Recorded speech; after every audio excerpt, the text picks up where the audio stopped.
welcome to the Goldenrod Podcast, bringing you some of the latest and greatest Pokemon news and a few laughs along the way. I'm Ben, and as always, I'm joined by fellow Pokemon enthusiast Conor. Before we begin, you can jump around the podcast by using the timestamp in the description below. Conor, are you well?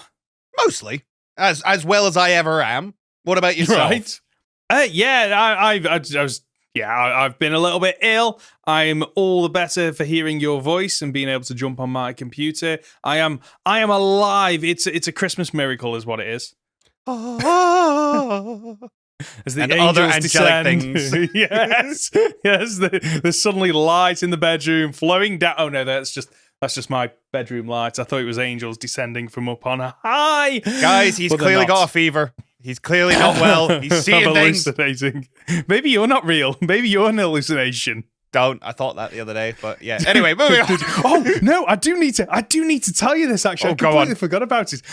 So on Sunday night, I had the worst migraine ever, and when I'm ill, I try to play video games because it takes my mind off it. I don't want to just sit there in agony, pain, suffering, whatever it might be. I want to try and take my mind off it. So I was playing Scarlet and Violet and on my own profile, so not the challenge, not the cage, just exploring, enjoying the game.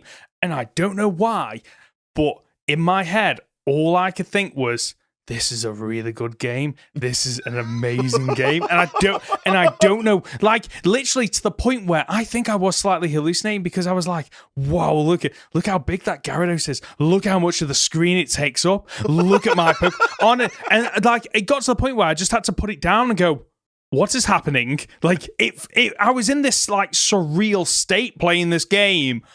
And I convinced myself that everyone else was wrong about this game, and including it was perfection, yourself, including myself. And this game was peak perfection. And it's only now that I've been able to to realize how good this game was. So yeah, that was an interesting Sunday evening. See, whereas on the complete opposite end of the spectrum, I went back to go record some stuff for an upcoming video, and I jumped into Scarlet and tweets. Yeah, I jumped into Scarlet and Violet and was like, oh, this game just makes me angry. Oh, that's not it just upsets me playing it.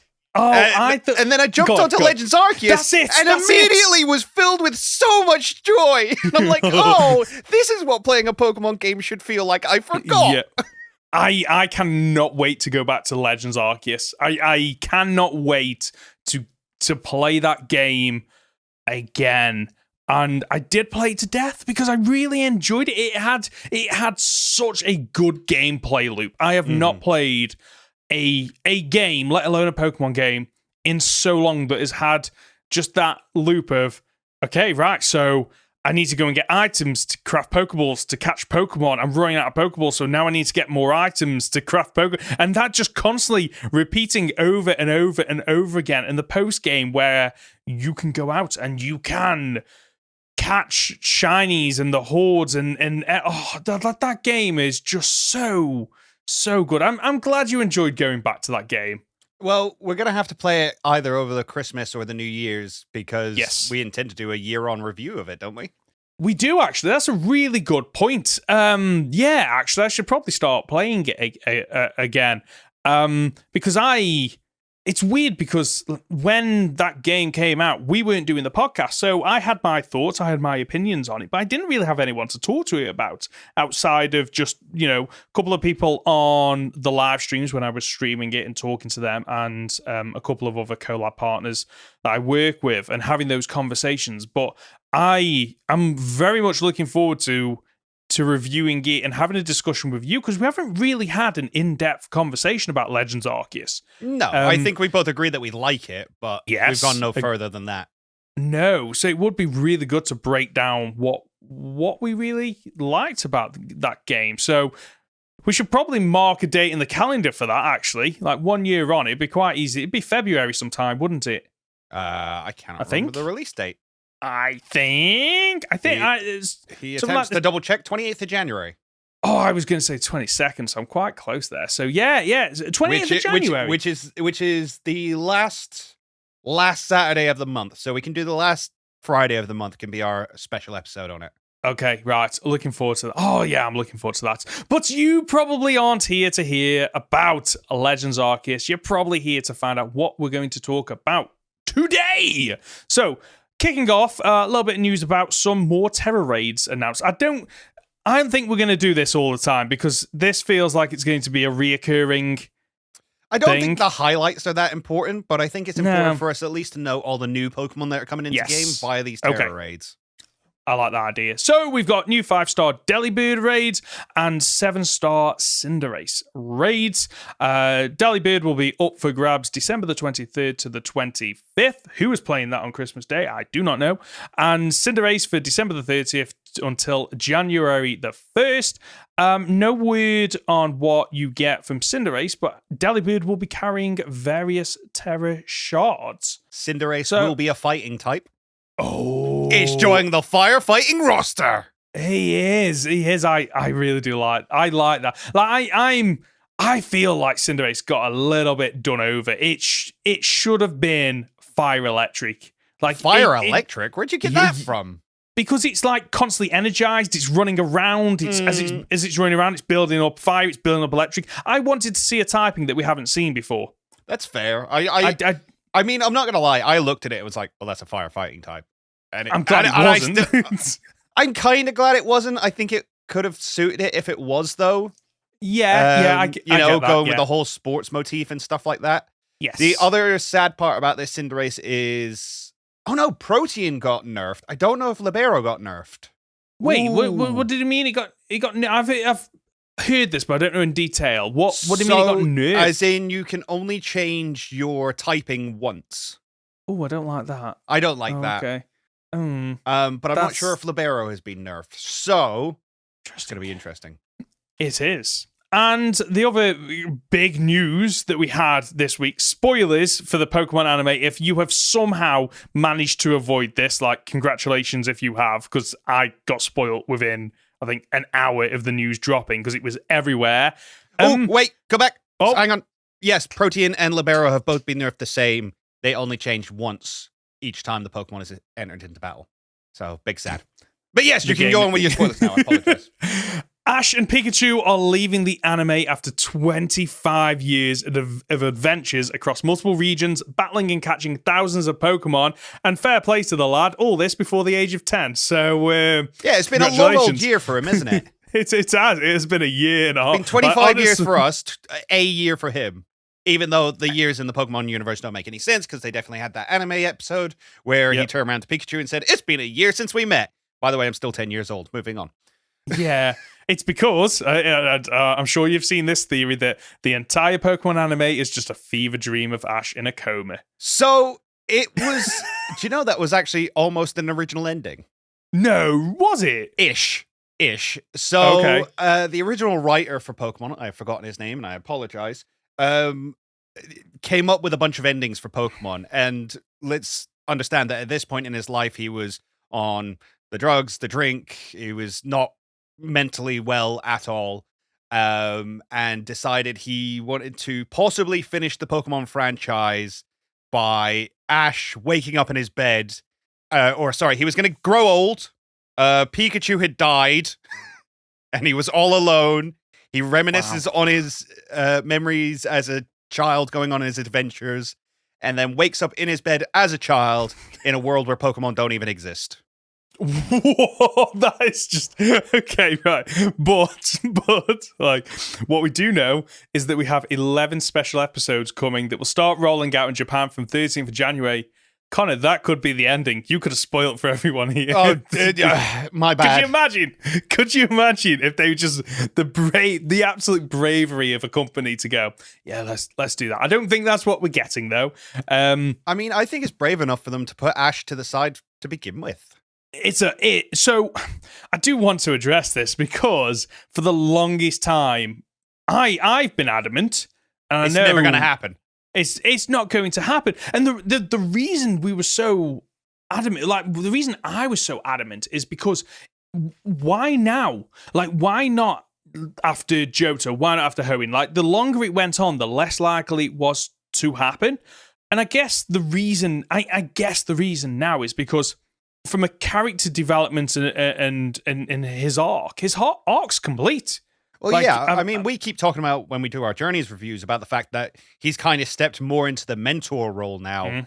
He is a champion. He has come a long way, and I guess people will say the writing was on the wall the whole time. Journeys going back and looking at all the regions and all his old friends and bringing people back and closing off story loops. And I'm like, I mean, yeah, you could have seen it that way, or it could have just been a new direction for the anime. We didn't know. We didn't.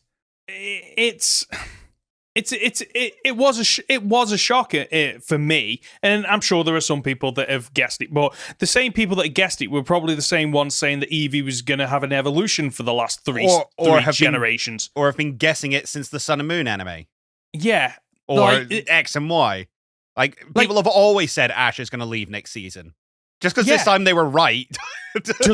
Yes. It's like the one time they were right, it's like they're going to milk it. But when you look back on their post history or whatever, it's like, yeah, you kind of like if you throw the dart at the dartboard enough times, you're eventually going to get a bullseye. It doesn't mean all the other darts were good darts. You just got lucky. You hit the spot that one time. I don't know why I went to a dart. It makes sense. Thing there, but yeah, because I'm not a dart player. So this was a shock, and this news, I don't know about you, I have seen it everywhere on like the Guardian newspaper, their website, who have never covered Pokemon in it seems that everyone and their dog has been reporting on the fact that Ash and Pikachu are ending their journey, but no huge announcement on terms of what comes next, other than it looks like we're following, I believe I've got Riko and Roy here in the Japanese version. Riko or Riko. It's a difficult one because it's a Japanese name. Okay. And in Japan, L and R are the same. Okay, right. So could be either. They'll be joined by obviously the Generation 9 starters. And that's all we know. Yes. At this point, we've had an image released, haven't we, with the two protagonists? We've had an image with dying slightly.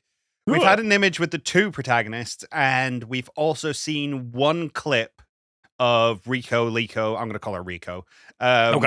Picking out her Sprigatito, where she appears to be in some kind of school uniform, but not the school uniform of the academy.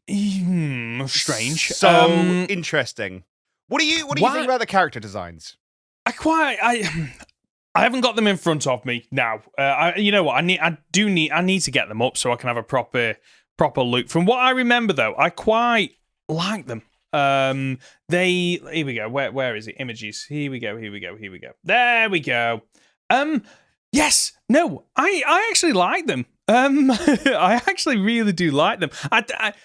I will admit, I think the colours are a little too close to the starters. I don't like when they do that, but I do like the character designs. I like that they've gone for children again, because this is ultimately a children's cartoon, and what I wouldn't want to see is probably an older protagonist who has been there, done that. These feel, just from looking at them and their designs, they're trying to show that these are very fresh, very raw people who will go through a lot of the development that Ash probably had in terms of learning, development, growing. I'm a little bit unsure why they're not in the school uniforms, because this is a Paldean anime, right?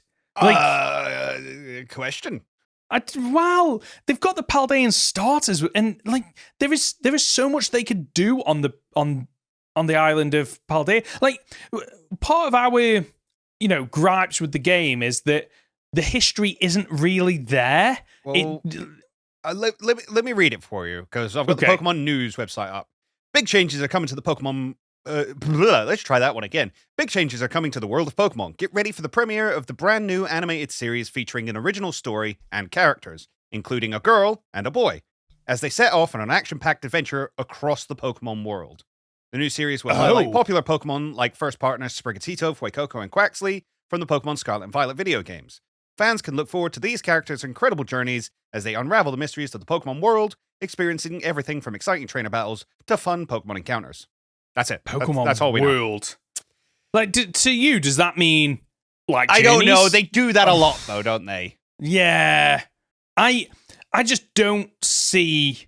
Because with Journeys, it felt like the reason they got to go and explore different areas of the world wasn't because, oh, this is like the swan song for Ash, we want to let him explore. For me, it was a case of, okay, how are we going to stretch the Galar region for 3 years worth of anime? So rather than have to stretch that out and the writing suffer because of it, let's just fill in the gaps and let him do different adventures and everything else that maybe doesn't impact on the Galar story. So maybe that is what we're going to do with these characters. Maybe it is going to be something similar where they do explore different parts of the world, but also explore Paldea. But to be honest with you, I want the anime to do what the game failed to do and delve into all the different cities and all the cultures and, like, for example, the olive roll thing that we had in I can't even remember the city where Katie, the bug gym leader, is. Like, give us an episode on that and, you know, the history of it and what it means to the people of the town and stuff like that. Yeah. No, I agree. And that's one of the things I will say about Journeys. As much as I loved it, and I'm continuing to love it as I keep watching it, Galar suffers by just not being explored enough. Yeah, agreed. So I think there's a give and take on it where I would love to see a Paldean adventure, but I think it's hard for them to go backwards now from what they've given us. Agreed. I think there's a balancing act for them to do that I don't think they did in Journeys correctly. Like, you're absolutely right. Some of the Galar stuff absolutely suffered because it was very rushed, and the legwork wasn't there. I would have, like, and the annoying thing was there was space for more episodes for Galar because there were so many episodes where we just reviewed them. We're like, nah, that was a meh episode. It was a filler episode. Why didn't we have more of Galar? And we get to see, I mean, we've seen Bay 3 times. Well, twice now. Twice, and we will see her a third time. Supposedly. I mean, if we don't, I'm going to be really disappointed. Yeah, I will as well. And yet we haven't seen a lot of the other Galar gym leaders that in towns other than just passing through, unfortunately. So I do hope they've learned their lessons from it, and with the new series, we will get to see more of Paldea. Why? There's a question I've got here, though. Why is this is gonna knock me? There's 2 trainers, right? But 3 starter Pokemon. How is that being sold? How is that working? Like, that just I can't deal. My brain can't deal with that. Like, where's the trainer that's wearing green that gets, like, it's just weird. Do you not think? Well, I think what's even weirder is the one wearing blue gets the green Pokemon. Yeah, and here's the other thing I have as well, right? So if this is our new protagonist, at least the way this picture is set up, and I think everybody has assumed this, that Riko is the new protagonist. Because the forefront, right? Yeah. Now, the argument I had as to why Go would never take over from Ash was because his partner Pokemon was Cinderace. Yes. It would be really weird for Cinderace to be the partner Pokemon of a protagonist. Yes, I get. Yeah, it's a one and done series that works because they're based in that generation, that region. But you're absolutely right. Could you imagine? Okay, we need to introduce the 3 new starters, but you've still got a legacy starter from the previous generation hanging around. It kind of takes away from the new starters. Yeah. So my question is Sprigatito going to be Riko's partner Pokemon? If so, is she going to outlast this series? Or is this where we're at now, where every new generation we just get a new protagonist and we're going to keep swapping and changing? And if that's the case, how long are people going to stay invested? Yes, I think it's a strange one because I think that the great thing with Ash and his team is that whenever he starts a new region, he just starts again. He starts with his Pikachu and, okay, I'm going to just start with this one Pokemon and power through, which is similar to what they could potentially do moving forward. Is every new generation has an anime with new protagonists, and they are one and done via season 3 seasons, whatever it is, as long as they are within that region. But the benefit of Ash was that Pikachu is that well known that it will always overshine any other Pokemon that comes in. But it's a start. It's not so much. Yes, it's a Gen 1 starter, but Pikachu's always been more than that. It wasn't a Gen 1 starter when the anime came out. You're right. It became a starter because of the anime, not the other way around. But I guess my point there is that Pikachu is more than a. It's the mascot of the company, which is why they could get away with it. But moving forward, you are absolutely right that what is going to happen with these trainers, because if these are the two. Then what they're going to do, just dump off their starter Pokemon and they're going to write them out, which is doable.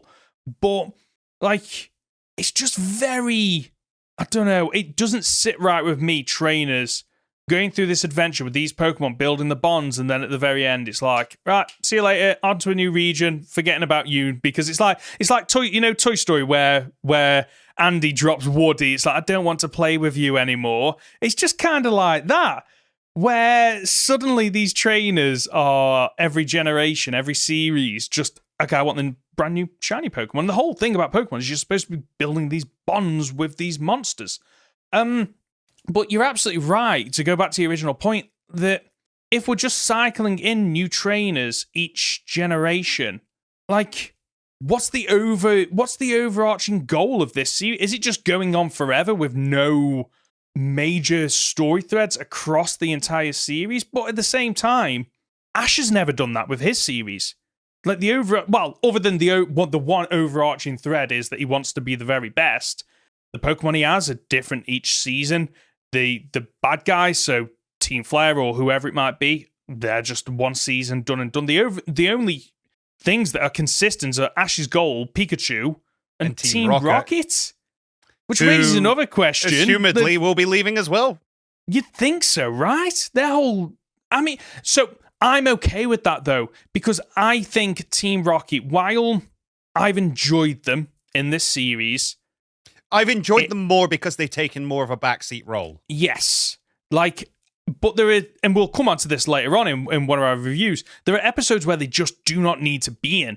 Mm-hmm. And the show suffers because of it. And personally...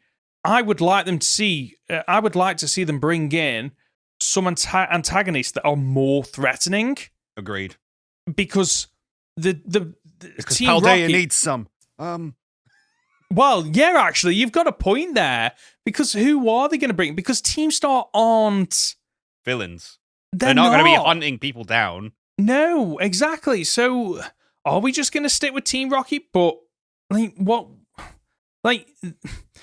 It just seems weird to me that you'd throw out Ash and Pikachu, but keep Team Rocket. Yeah, Team Rocket only work in their modern state because of their relationship with Ash.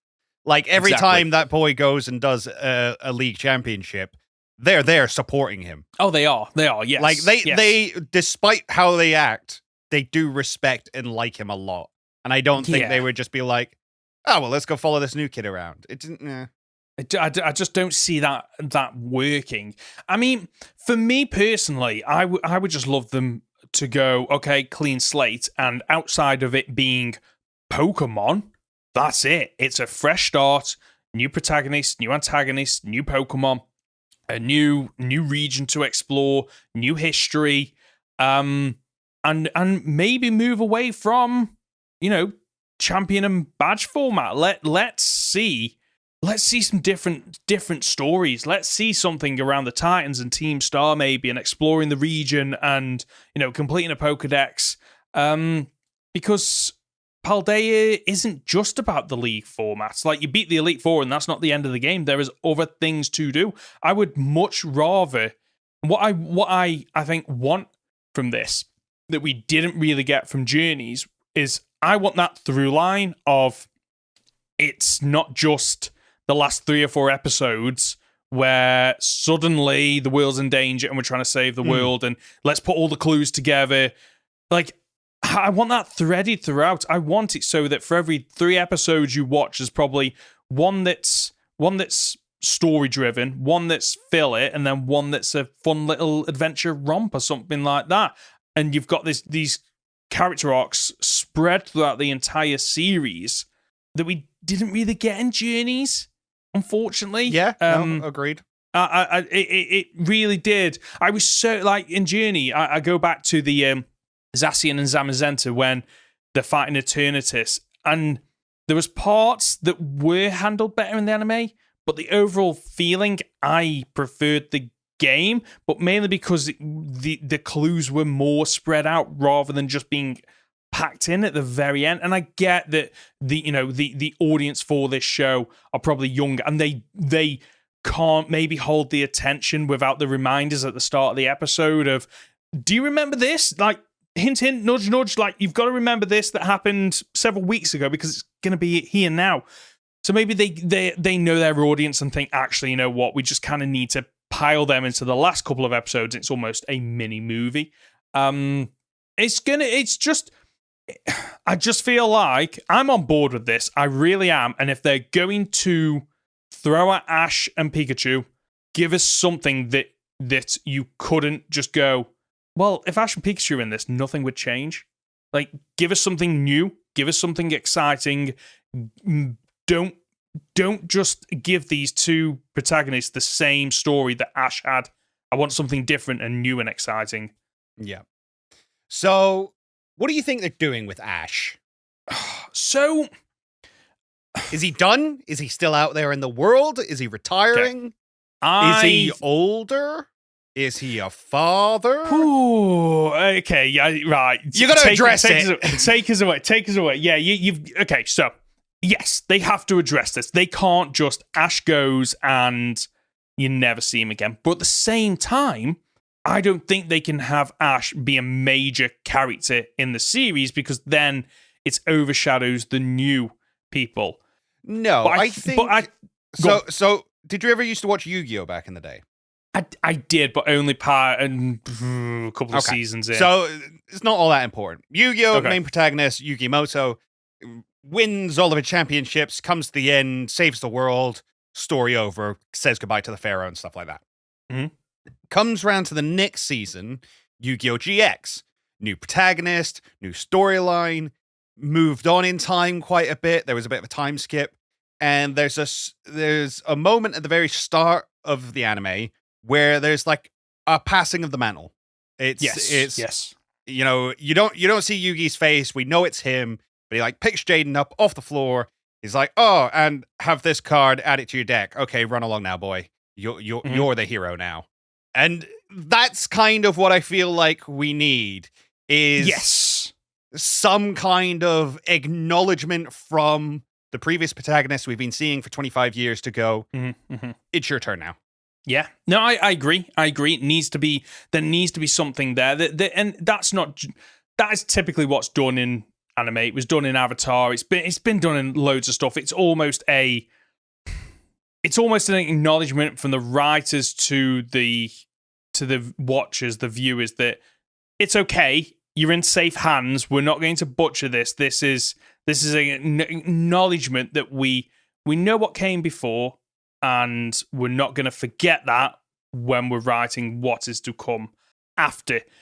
It's a difficult balancing act, though, because the problem with Ash is because he's so well known and so well loved that I kind of feel like he will be a one and done, that kind of, okay, this is the passing of the torch, done and dusted, because like my headcanon is always, I'd love to see in a future series, like, you know, the heroes are done, they're dusted, and then all of a sudden out of the shadows emerges a trainer and, you know, turns his cap around. It's like, oh my God, it's Ash. But the problem is that unfortunately always takes away from the hero's journey of the new characters. So I don't think we can get that, unfortunately, because otherwise it just takes away from the new characters and the journeys they've gone through. I think it will just be almost a one and done. It's either in episode 1 or maybe the first few episodes where, you know, one of the characters down on the luck or something, and Ash is like, "Oh, I used to be like you. You know, get up, This is the advice I give you. Run along. You got this.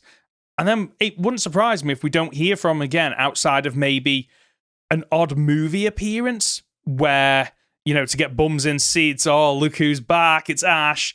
Yeah, because they're doing a lot of alternate universe stuff as well at the moment. I think we're getting an alternate universe episode, I believe. Okay. That follows along the same, they did that Pokemon I Choose You movie. Oh, yes. That kind of what I mean by alternate universe, where it's like, it's Ash's story, but a different Ash from a different world who went on a different journey. Yeah.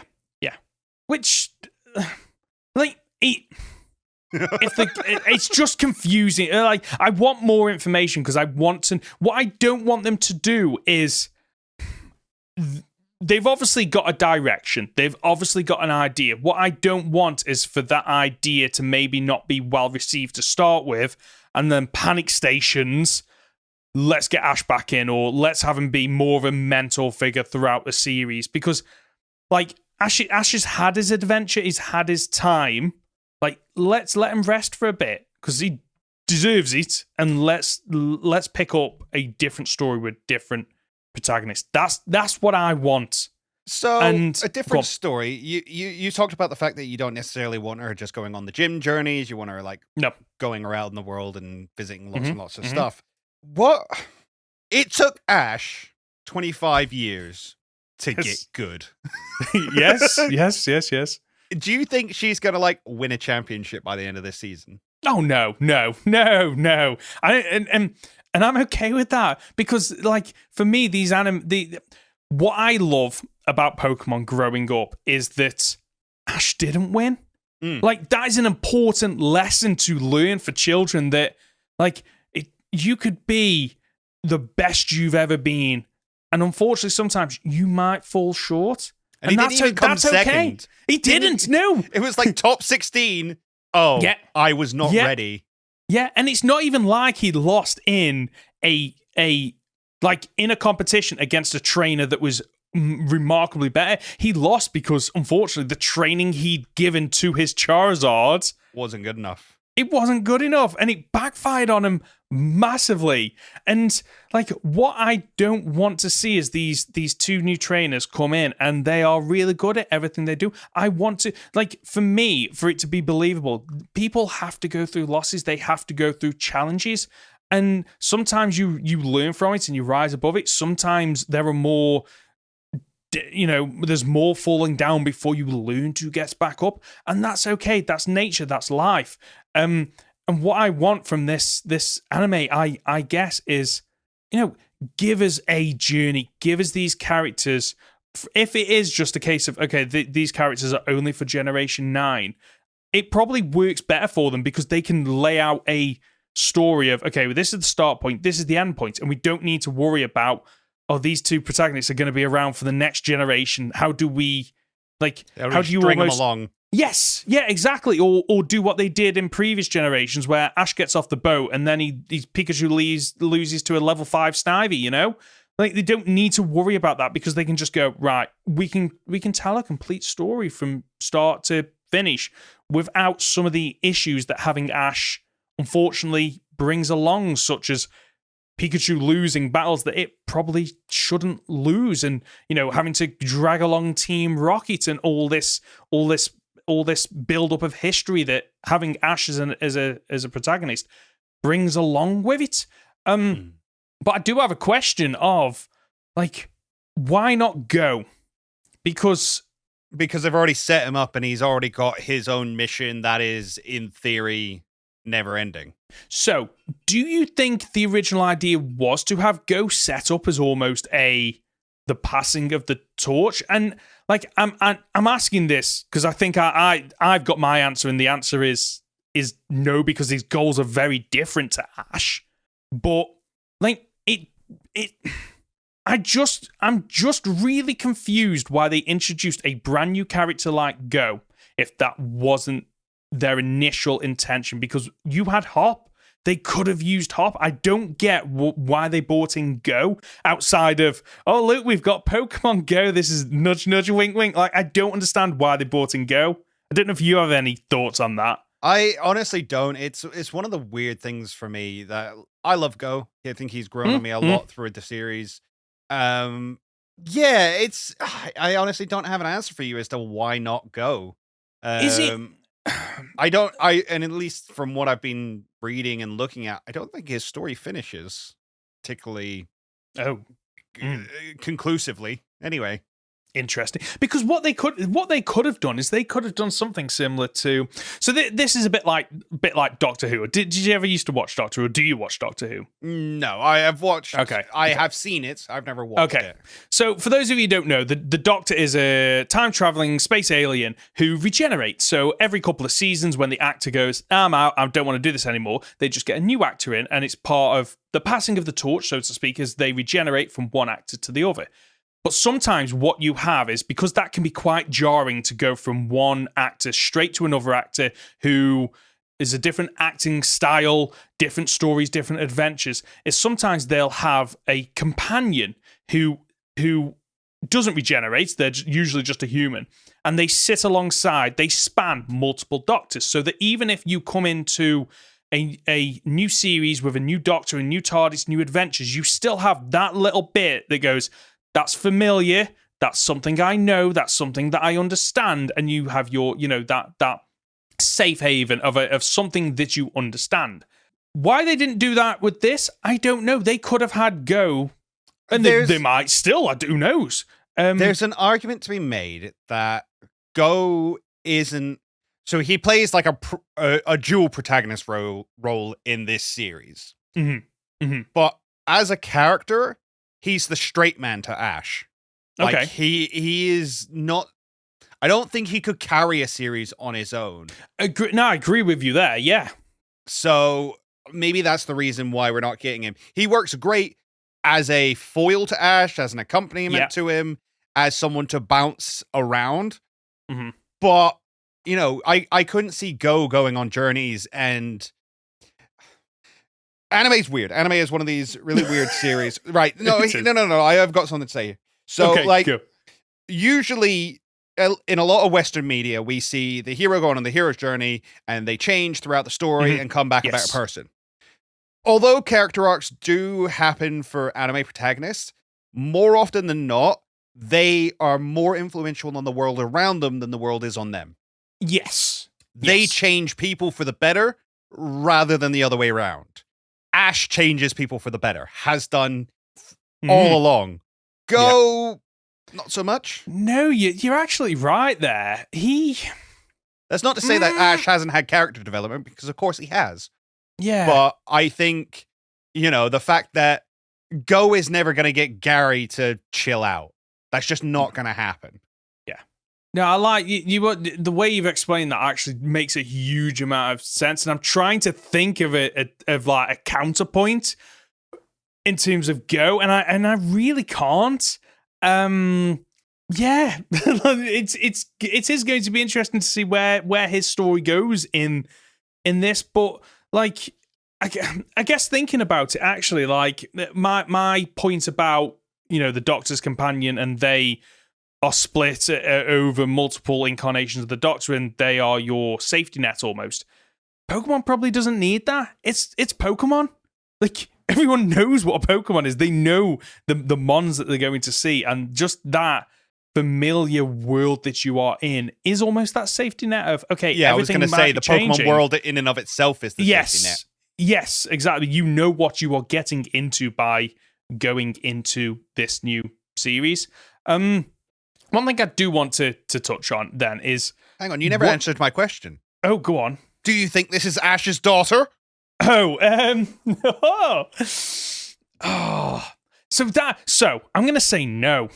Okay. And the reason why is because I've already said that, like, if you have Ash there, he overshadows. And like, I think there is a good story to tell there, actually, where it is Ash's daughter and, she struggles to live up to the legacy. She struggles to go. But he then overshadows the entire series.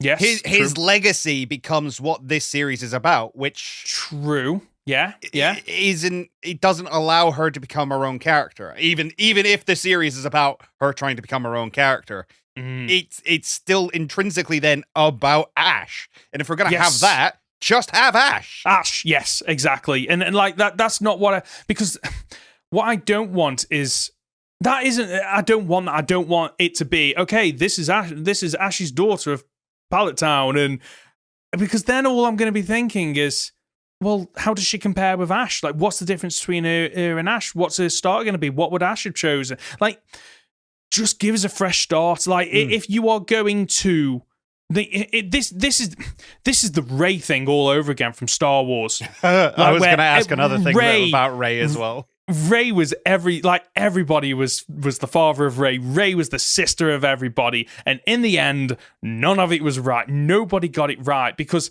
unfortunately, like the Star Wars universe is that, like, unless you're a Skywalker, no one cares about you, and I don't want that to be Pokemon. I don't want it to be, okay, we've got a new protagonist. How are they related to Ash? Or is it Ash's daughter? Is it Ash's niece? It's like, for all we know, like this is happening at the same time as Ash's, picking Pikachu. Yeah, exactly. Like we don't know the timescales. We've had no clues or anything like that. I think that yes, they could make a story work of it. It is Ash's daughter and the impact that has on her. But like, you're not moving away from Ash then. It's like, why not just tell the story? Why not then just age up Ash and go, okay, Ash is going on a different adventure now. I just Go on. What was the other thing you were gonna? The other thing I want to bring up is the fact that it's a female protagonist.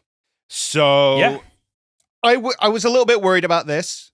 I mean, I think the episodes we've had with Chloe ease my mind a little bit because she's been great, and I think they've written her really well. Yes. I mean, we've come a long way since the director of the first couple of seasons said the reason they swapped out the girls for like May and Dawn was because boys need some new eye candy. We've come a long way since then. Yes, good. But I know the internet. I know how this works. I know if she's actually good at anything. She's the Mary Sue. She's the Mary Sue.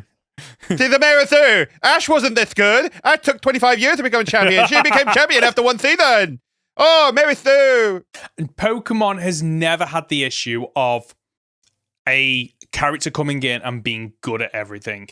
Every single character that I can ever think of has lost, had issues, had things they've needed to overcome. So I'm confident that having a female protagonist won't just be somebody that steamrolls and wins and everything, because that won't make good storytelling. No. And I think they're aware of that. And it'd be really nice to get some females who don't just do contests all the time. You are right. You are right there, do you know what? I realized it the other day when we were watching Pokemon Journeys, which we'll come on to later. Yes. And Chloe decides she wants to do contests. I'm like, and I was like, no. We've literally had Misty and Iris. Yeah. And other than that, they've all been contestants. And spoilers for the episodes that we're discussing later on. They come across another female, and she's like, oh my God, the contest. I'm like, no. Like, Stop it. There are other things that we could do. So I do have one last question. What do you want to see from this run of 11 special episodes? And that's their words, not ours. Like, so what do you want to see? 11 special episodes. We need to wrap up a lot. So there needs to be... what's missing? He needs to go visit that freaking Pidgeot. Right, yeah, okay. Even though apparently that was a dubbing error, apparently. He never said he was going to come back for it. He just said... Bye. Oh, brutal. Wow, brutal. Bye. See ya. Okay. There are some Pokemon that he hasn't gone back and checked on, like Primeape. Primeape has been in training this whole time, and he hasn't gone back and checked on him. So I'd love a wrap-up of all that kind of stuff, tying up those loose ends. Yep. There needs to be, I think, I would love a little quiet episode of him just, like, walking the streets of Pallet Town and being like, it's interesting walking here now, having been to all these places, having grown as much as I have, being the world champion, spoilers. And you know, how does he feel about it? How has that changed him? I love those little introspective episodes in anime. Yeah. Oh yeah, you definitely need those where you really get into the character's head. Yeah. And you understand what's happened, the impact it's had on them, how they've changed because of it, and then also like where they want to go next, what they want to do. And for Ash, it might just be, I just want to relax. I just want to spend time with all the Pokemon that I've caught that I have had to leave behind and move on. And I do want, for me, I want these episodes to be just like, I know that some people don't like it when episodes rely too heavily on nostalgia.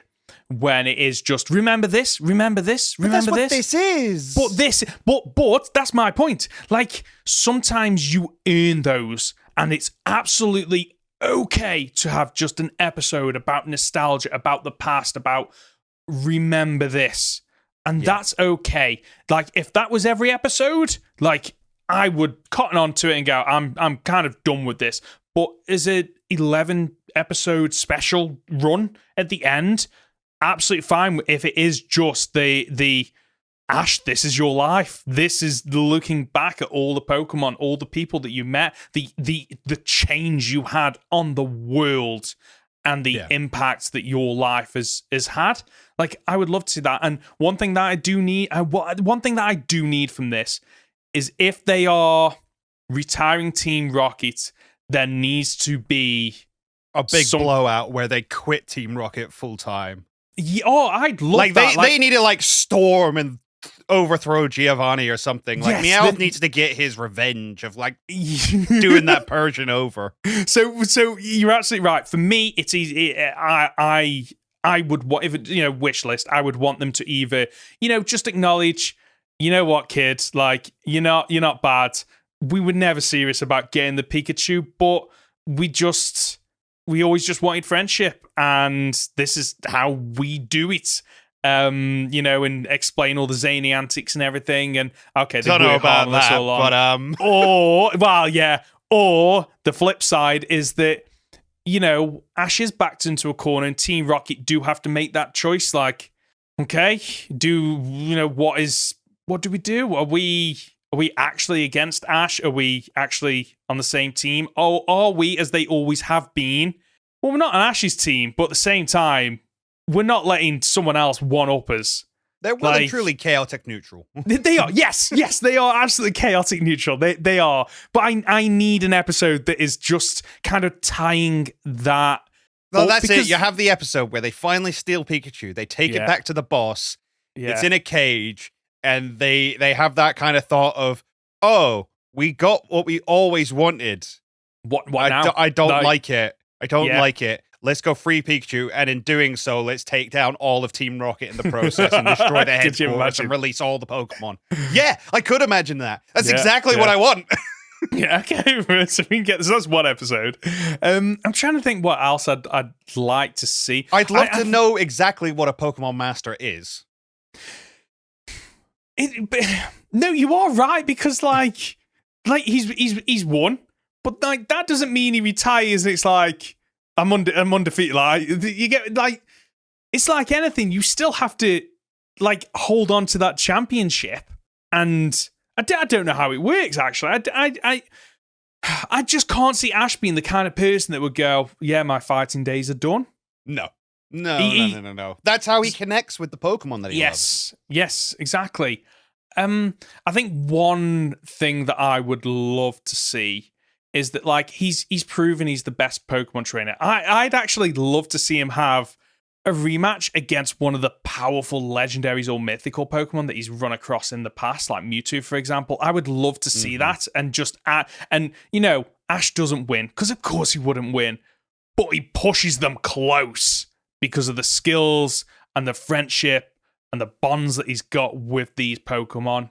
I wouldn't mind seeing something like that. I just want to see these 11 episodes to be the key things that the Pokemon anime has been. It's about the friendships with people, Pokemon, and Ash's spirit and battle determination, and Team Rocket thrown in there. That's what I want. 11 episodes of that, and just let us just enjoy these episodes and just knock it out of the park.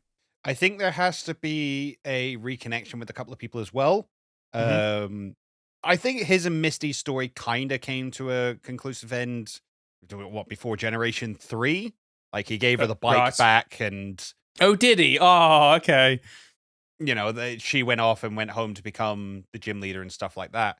I think him and Serena have never had a proper closure.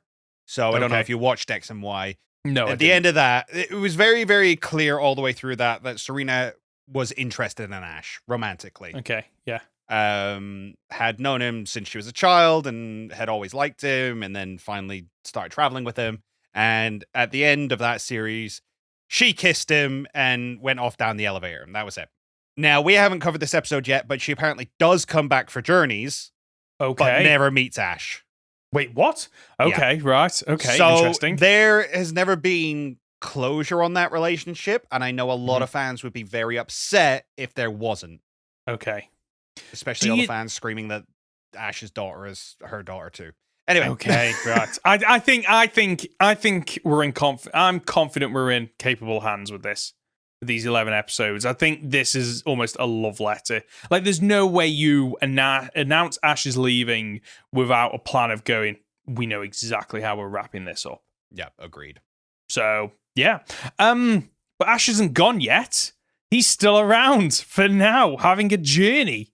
Should we jump into this week's 3 episodes? Yes, we're so far behind, but there's only so much we can do, guys. we will get there. So it's that time again where we continue watching Pokemon Master Journeys and talk about the 3 most recent episodes that we've seen, starting with episode 25, Grabbing the Brass Ring. This episode didn't go where I expected it to from the opening moments. Because you expect it to be an Ice Cube episode, and it's just not. It opens with Ice Cube just having a nice, relaxing time on a wandering iceberg, but oh no, it's ended up in the middle of nowhere. So I was like, okay, this episode, they're going to meet the Ice Cube, and the journey is going to be...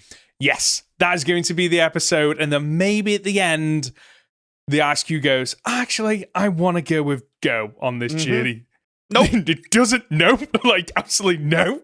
Like, not Ice Cube's episode.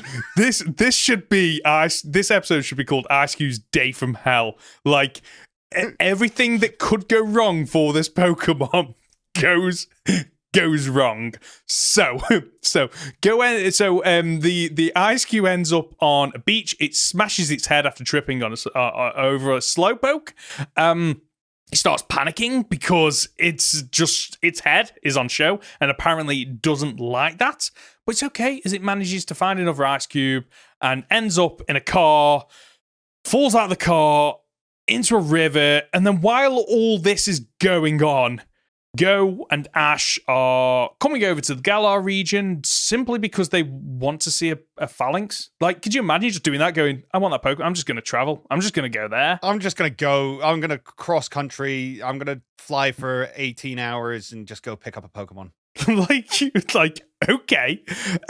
So anyway, we managed to see a phalanx in action, although it's not quite in sync. So it is very more, they even mention, I think, that it's a bit like Diglett, where it's multiple Pokemon. They don't mention Diglett. They mention who is it? Execute. That's the one. Because there's 6 of those as well. Yes. So there's multiple Pokemon working together. So the Pokemon is multiple Pokemon that it blows my mind. That does every single time. My brain cannot wrap it. It's all right. I think Tandemaus is the worst we've had of it so far. A Tandemaus, yeah. So Tandemaus, you got 2 Pokemon that evolve into having 2 more children. Yeah. Except from you can then breed a mousehold with another mousehold, which is just like a 8-way collective. I was wondering what words you were going to use to describe that. You know what word I meant? Producing 2 adult mice who will in turn have babies of their own, but they don't have the babies from the egg. Weird. Like, Kangaskhan was weird. Tandemaus freaks me out. It just gets so strange.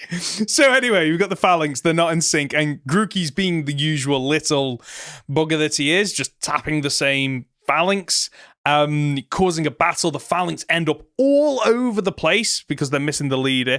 And what we get to see is Ash and Go trying to get these phalanx in sync with one another, which is actually quite cute where they're using their own Pokemon. I quite enjoyed that. It does make me laugh that in order to get them in sync, they had to separate them.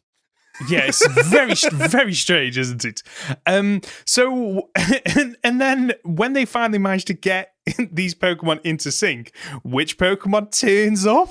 Is that the worst day ever? Only for Poor the day to go. Poor Ice Cube. So this random Ice Cube turns up. So from Ash and Go's perspective, like if that, the annoying thing is that if we hadn't have had this Ice Cube thing, it would have been like any other episode where it is just a random Pokemon appears and you don't think anything about that Pokemon. But this episode makes you realize how many Pokemon have Ash and Go stumbled across, fought. Like, they've just been having the worst day. Yes. Like, they've fallen out of a tree, they've rolled down a hill, they got yeeted across a mountain. And then all of a sudden they're forced into a battle. Like, this poor Ice Cube. And the thing is, like, there's no resolution for this Ice Cube. I was expecting there to be a conversation of, oh, sorry, Ice Cube, are you okay? Oh, what's happened to your head? Oh, okay, we can help you out. No, it just runs off a cliff. It just, as you say, it just runs away. And then the Ice Cube does get a bit of a happy ending. It ends up with the rest of its kind on an island after floating lazily just on a ice cube, I think it is, or some kind of I think it like floats in the water, and as it slowly floats towards the frozen lake, its head freezes over again, and it just gets back, and it's like, "I'm home, guys. Nobody missed me." A weird episode. I like it because Ice Cube and Phalanx are one of my favorite, or two of my favorite Pokemon from Gen 8. Yes, simply because they are weird. It did make me a little bit upset because obviously, like, I came to love Ice Cube due to competitive. You know, I like your belly drum up against a physical attacker, and then you get hit with your physical move, and then you're super fast, and then you Dynamax and just wreck shop. I didn't realize it didn't like it. I know, poor little thing. It prefers having its head covered. Yeah, don't look at me. Yeah. Like, to the point where I thought this might be an episode where we don't actually get to see its face. Because at the start, when it breaks the ice, we don't actually see its face. We just see its body running around, and you can see its arms, like, flapping around, obviously panicking.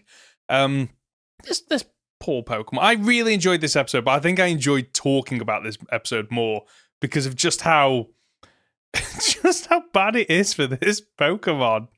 Just the worst day ever. But I did really enjoy it. And Go gets a Phalanx as well. Yeah, naturally. Naturally, as he always does. Enjoyed it a lot. Let's move on to the next two episodes because they are back-to-back episodes, but we'll break it down episode by episode. Do you want to do that? Yeah, can do. So this is an episode. It's weird because, like, I thought this was going to be a straight-up Cresselia Darkrai episode. Because Team Rocket are hunting down Cresselia and knock it out the sky. And I'm like, ooh, legendary episode. Great. I wonder which one Go's going to catch this time. And then it turns out to be a Chloe episode out of nowhere. It's a majority Chloe episode. Yeah. Which is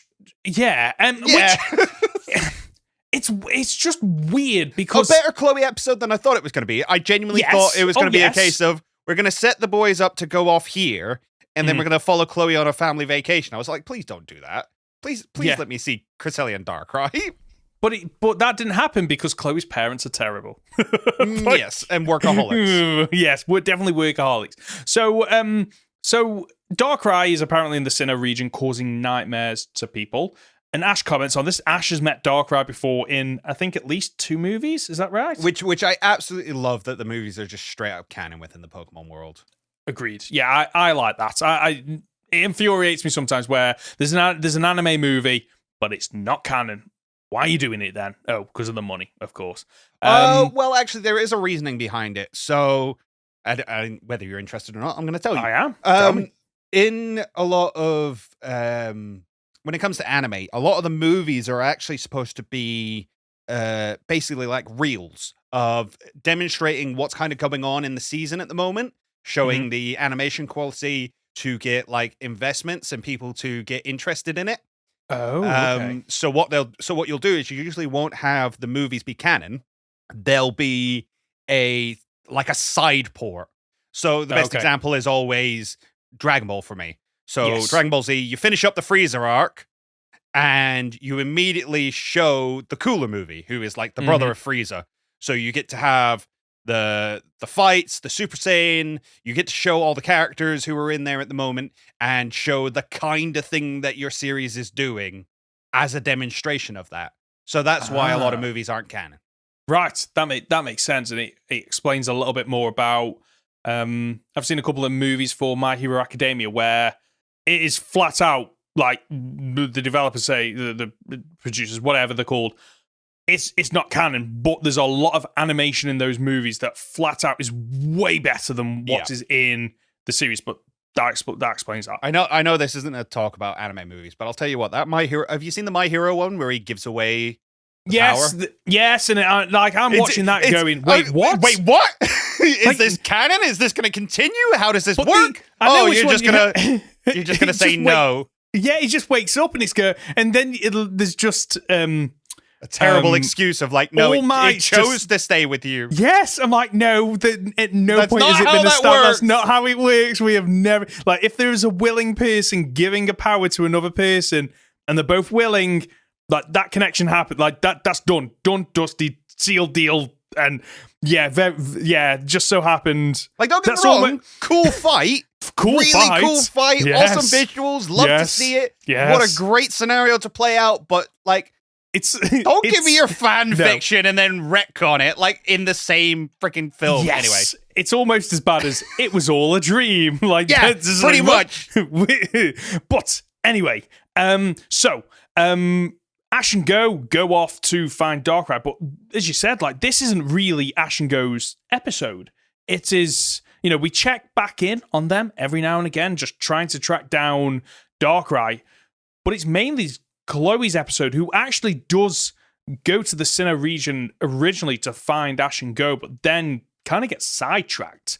And I love her when she turns up and there's a trainer in the port just going, I know why you're here. You're here for a Pokemon battle. And her response is just, no, I don't do that. And she just runs away.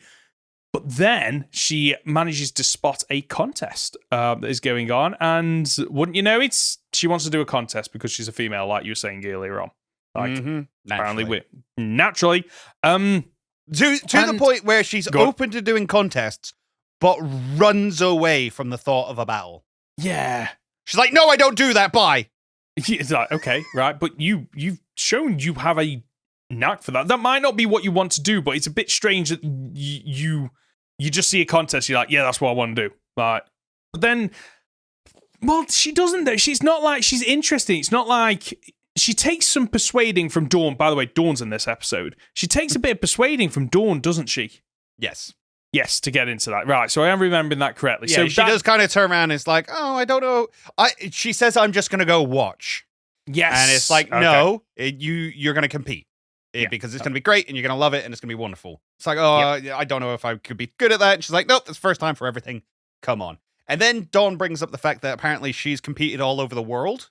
Yes, I've got a note on that because I didn't watch any of that episodes with her, but that wasn't with Ash, right? That was she did something. She did Sinnoh with Ash. Yes, but no, she never went all over the world with him. And we find out apparently Johto has contests. Oh yeah, good point. Actually, yeah, never knew Johto had contests. Very cool, like it. Yeah, like that as well. I did like the fact that how Dawn and Piplup end up finding them. Like, what? So just to set the scene. Just to set the scene. What I do like is Chloe shows her survival skills. She manages to light a fire. Doesn't get started straight away, but she manages to light one. Starts cooking food out in the wilderness. Where she got everything to cook the food, I don't know. Fine, whatever. I can look past. She brought it with her. Oh, did she? Did we see that in it? Okay. Well, she tried to bring everything with her, and sort of her mum was like, "No, this is the kind of backpack that you need, and it has everything you need in it." Oh, okay, right. Because it's from her mum when she used to travel as a kid. Oh, that's so cool. So while she's cooking the food, just a random Piplup jumps into the hot food. And whose Piplup is it? It's Dawn's! Dawn's here! What I did like is these two kind of bonding and geeking out over just traveling and contests. What I do like about it is that you don't get these two characters together and the thing they geek out about is Ash.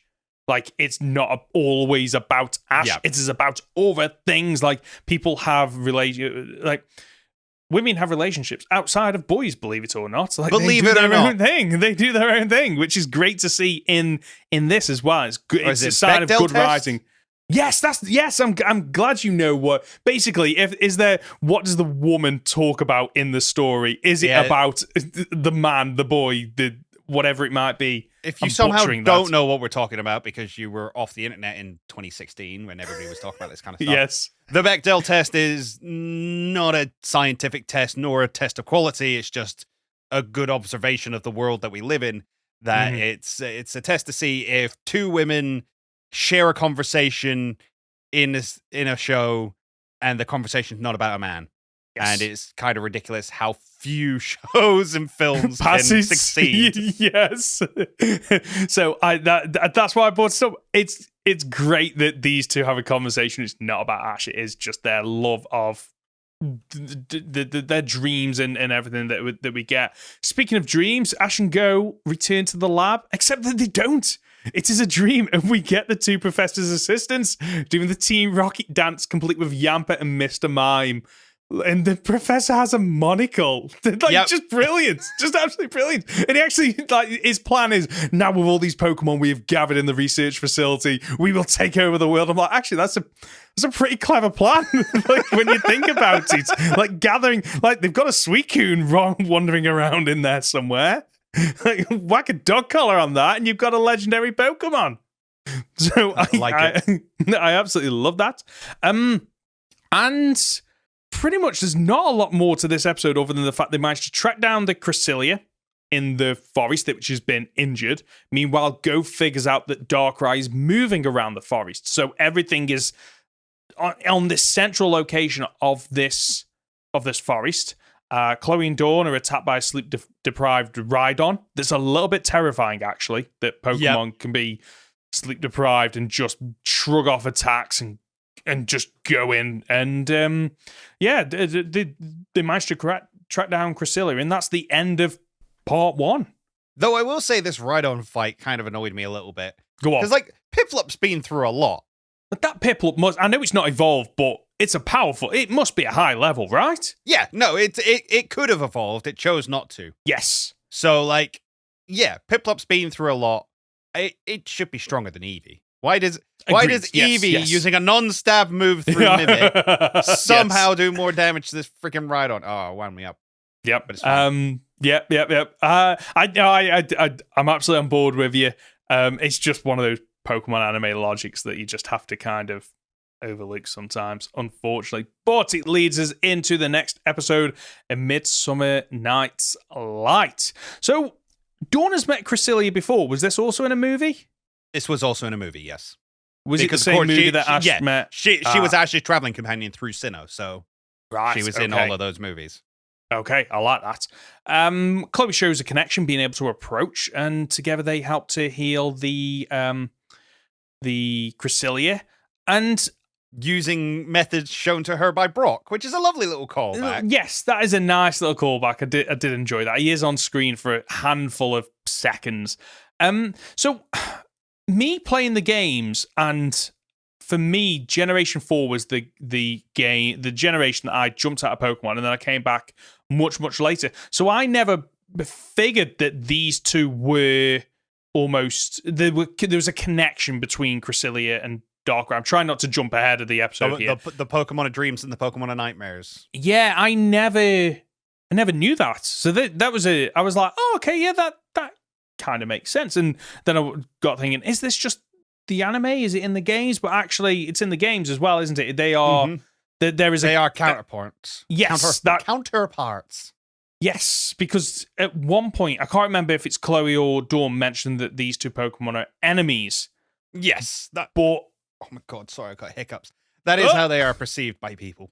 Yes. So it was only in this episode, this was when I was starting to think, maybe they're not enemies. And there's probably people shouting at the podcast now going, yeah, Ben, that's pretty obvious. They were enemies. But for me, they came into quite late. This episode was a bit of an eye-opener for me in terms of the relationship between these Pokemon, which I really did like.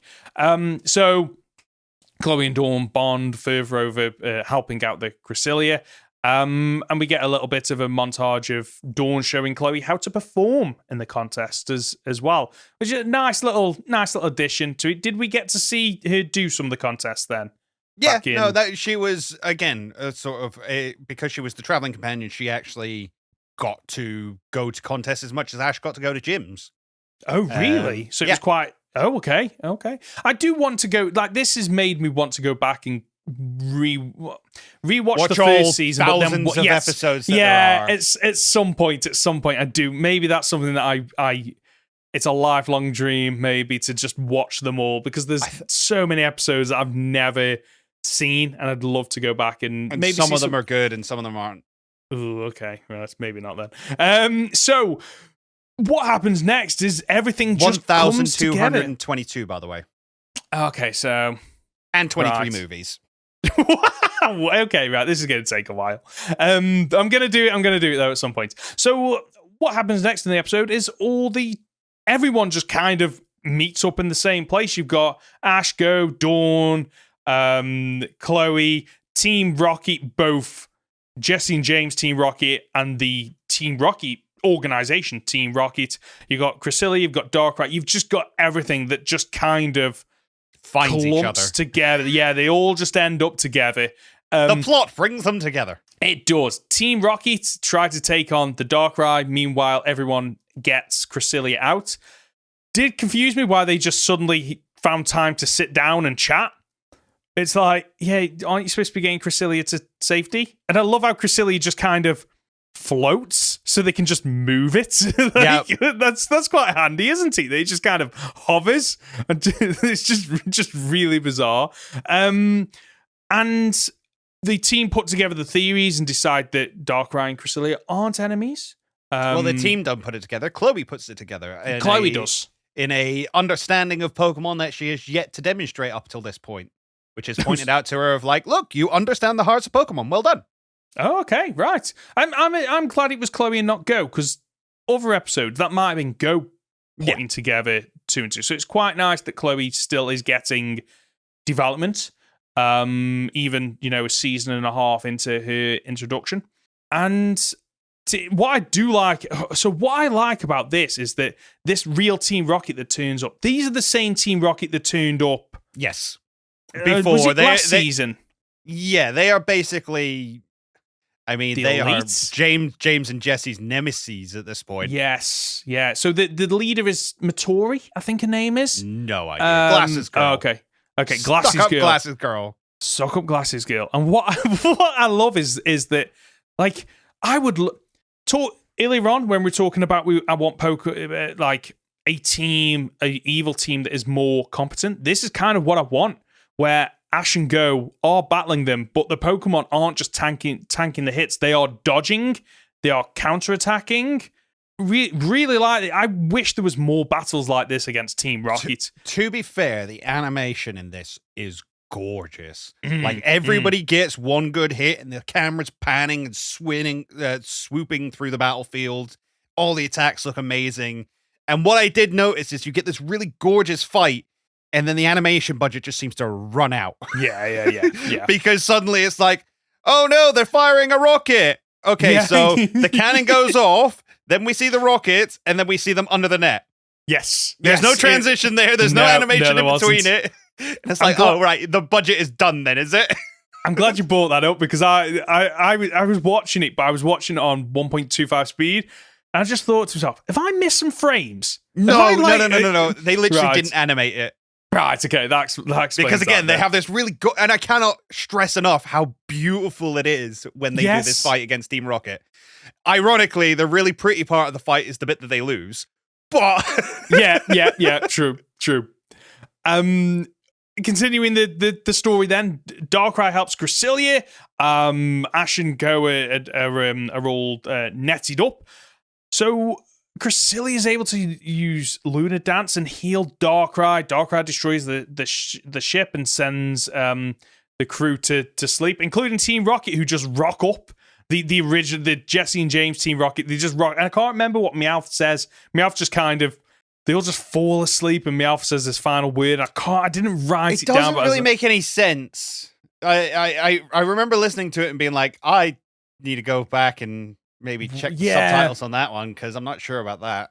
No, neither was I. But I like Ash's response. Is just, so they were here too, like, because Ash hasn't seen them all episode. Like Chloe and Dawn only saw them that one time where Darkrai appeared, and then suddenly they're fighting. And then Darkrai removes the cloud, so Cresselia can recover using Moonlight. And again, it shows that these two Pokemon, they are linked in some way. They're almost opposites, and Darkrai can't control its power to absorb nightmares, so Cresselia is there to help it. And it's another example of, legendary and mythical pairings where there is a balance going on. Yes. And I do like that, because it's one of the great things that I enjoyed about this episode is I'd never put those two together. I knew they were in the same generation and introduced in the same generation, but I didn't realize they were a pairing, like, the obvious ones. Cresselia always feels like Gen 5 to me. Yeah, it's just one of those, like, there are some Pokemon that stick out as being, like, from the wrong generation in my head. Yeah. The one I'll always come out with is, like, Slugma and Skarmory. Yeah. Feel like Gen 3, even though they're Gen 2. Yes, I get that. Yeah, Cresselia is one of those for me. Oh, I can understand that. So with Cresselia and Darkrai saved, the adventure's over, the team take time to enjoy themselves. I really enjoyed these two episodes. Like, as a whole, I wish we could have gotten more of the evil Team Rocket stuff, and there are a few things that I might have caught. Like, I don't think we needed the Jesse and James in this at all. Yeah, they literally do nothing. They do nothing. Like, I would have enjoyed more of that time to have a catch up between, Ash and Dawn, who I don't really think get any kind of catch up in this, do they? Not a major conversation about, oh, how have you been, where you been, blah blah blah. And I know that they can't because everything's kicking off, but at the end of the episode you could have a little bit of a catch up. And I guess I would have liked a bit more of, seeing a bit more of Darkrai and Cresselia together. Agreed. Absolutely agreed. It was again, there was a lot going on. Yes. And I feel if it had all been a little bit more focused, agreed, there could have been a couple of good stories here. I think as a collective, it maybe all felt a little bit rushed. Mm-hmm. But it's fun to see Dawn back, if nothing else. Yeah, it was. It made sense, Dawn, Sinnoh, to bring them in. I think I would have liked to see the group come together a bit earlier so we could see a bit more of those interactions. And maybe I would have liked to have seen... We got to see Darkrai in battle a little bit, but I would have liked to see Darkrai in battle against, Ash and Go, that typical misunderstanding and them going... Any excuse to have Ash and Go against a legendary or mythical Pokemon in this series is always good fun. But I have to admit as well, like, praise to the anime that isn't their default, and it isn't always a battle against legendaries and mythicals. They can mix it up a little bit. So yeah, overall, really enjoyed these couple of episodes. Agreed. You up for playing a game, Conor? If I say no, what are you gonna do? I'm just gonna give you 0 out of 3. All right, then no. then no, don't do that. I'm ready to play a game. Perfect. In front of me, I have 3 Pokemon, 3 Pokedex entries each. But Conor, can you spot the fake entry? Are you ready for the first Pokemon? Give it to me. So the first one, I know we've said this earlier, but I haven't got the notes in front of me. Is it Ice-Q? It is Ice-Q, right? Ice-Q, yes. Ice-Q. Pokedex entry number 1. This Pokemon keeps its heat-sensitive head cool with ice. It fishes for its food, dangling its single hair into the sea to lure in prey. Pokedex entry number 2. The hair on its head connects to the surface on its brain. When this Pokemon has something on its mind, its hair chills the air around it. And the third and final Pokedex entry. This Pokemon is a poor swimmer and prefers to roam aimlessly, floating in the ocean with just its ice-covered head floating on the surface. I really want that brain one to be wrong. Do you? Okay. That's so weird. It is indeed. It's like, what? Such a weird statement. And if it's attached to the brain, it certainly shouldn't be using it for fishing. If it is attached to the brain, it explains why it would just want to cover it, but then it sticks out the ice cube as well. Oh, I don't know. Oh, I want that to be wrong. Okay. I'm gonna go with the third one. You're correct. It is in fact the third one. Okay, I hope to trick you up with that because we saw it in the anime. But Pokemon number 2 is Cresselia.